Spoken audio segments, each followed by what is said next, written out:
4 labour కోడ్లు రద్దు చేయాలని కోరుతూ కేంద్ర కార్మిక సంఘాలు ఇచ్చిన దేశవ్యాప్త సమ్మె శ్రీకాకుళం జిల్లాలో అటు పైడభీమవరం నుండి ఇటు ఇచ్చాపురం వరకు కార్మిక వర్గం సమ్మె చేసి ఈవేళ ఉదయం నుంచే ఈవేళ ఊరేగింపులో ప్రదర్శనలో పెద్ద ఎత్తున నిర్వహించడం జరుగుతుంది.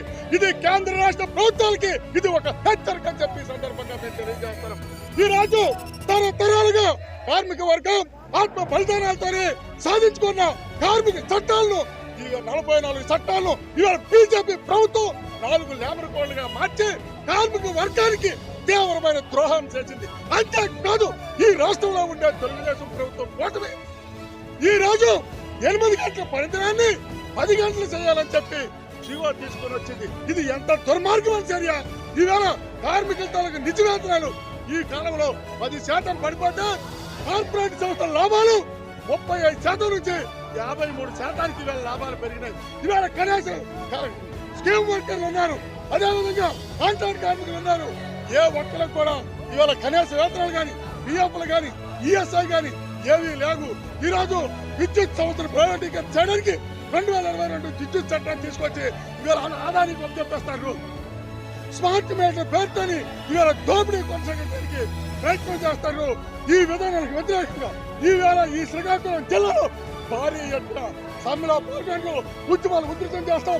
ప్రభుత్వం ఎప్పటికైనా ఆ విధానాలు ఉపసంహరించుకోకపోతే పోరాటాన్ని ఉధృతం చేస్తామని చెప్పి హెచ్చరిక జారీ చేస్తాం. కేంద్రంలో బీజేపీ ప్రభుత్వం అనుసరిస్తున్న కార్మిక ప్రజా వ్యతిరేక విధానాలకు వ్యతిరేకంగా ఈరోజు దేశవ్యాప్తంగా కార్మిక వర్గం సమ్మెబాట పట్టింది. తమ హక్కుల కోసం, తమ తాలూకా జీతభత్యాల కోసం ఈ రోజు కేంద్ర రాష్ట్ర ప్రభుత్వాలు అనుసరిస్తున్న విధానాలకు వ్యతిరేకంగా కార్మిక వర్గం సమ్మెబాట పట్టింది.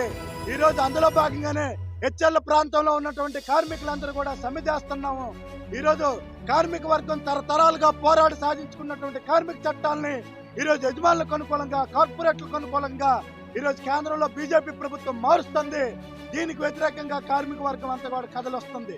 ఈ రోజు 1926 ఇండస్ట్రియల్ యూనియన్ ఏర్పాటు చేసుకున్న చట్టం నుంచి ఈ రోజు మార్పిడి చేస్తున్నారు.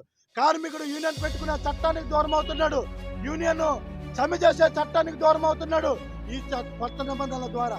కాబట్టి ఇట్లాంటి కార్మిక వ్యతిరేక ప్రజా వ్యతిరేక విధానాలను కానీ అవలంబిస్తే భవిష్యత్తులో మరింత ఉద్యమాలు చేపడతాం. ఈ రోజు ప్రభుత్వాలు కార్పొరేట్లు సేవ చేయడం మానేసి కార్మికుల పక్షాన్ని నిలబడాలా, లేకపోతే కార్మికుల తాలూకు సత్తా ఏంటో చూపిస్తాం. కార్మిక చట్టాలు అమలు చేయాలని చూస్తే అవసరమైతే నిరవధిక సమ్మెలకి కూడా దిగుతామని ఈ రోజు ప్రభుత్వాలకు హెచ్చరిక జారీ చేస్తాం.